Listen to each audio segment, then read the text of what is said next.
મને જાવા દ્યો, મને ખાવા દ્યો, મને સુવા દ્યો, તેણીને રડવા દ્યો, તેઓને બહાર જવા દ્યો. આવા પ્રકારના સેન્ટેન્સને ઇમ્પેરેટિવ સેન્ટેન્સ કહેવામાં આવે છે. આવા પ્રકારના સેન્ટેન્સ એક પ્રકારની રિક્વેસ્ટ કરે છે કે આ વ્યક્તિને આ કામ કરવા દો. સરસ મજાની વાક્ય રચના તમને દેખાય.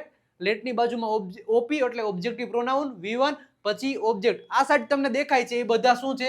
સબ્જેક્ટિવ પ્રોનાઉન છે. એના આ બાજુમાં રહ્યા ઓબ્જેક્ટિવ પ્રોનાઉન. આઈ નું શું થાય? મી થાય. યુ નું યુ થાય. હી નું હિમ થાય. સી નું હર થાય. વી નું અસ થાય. ધે નું ધેમ થાય. એક્ઝામ્પલ જોઈ લેતા તમને વધારે આઈડિયા આવશે. મને આવવા દો તો લેટ મી કમ. લેટ મી કમ. મને આવવા દો. તેણીને રડવા દો તો લેટ હર ક્રાય. તેણીને રડવા દો. તેને બોલવા દો તો લેટ હિમ સ્પીક. તેને બોલવા દો. મને પ્રયાસ કરવા દો તો લેટ મી ટ્રાય. મને પ્રયાસ કરવા દો.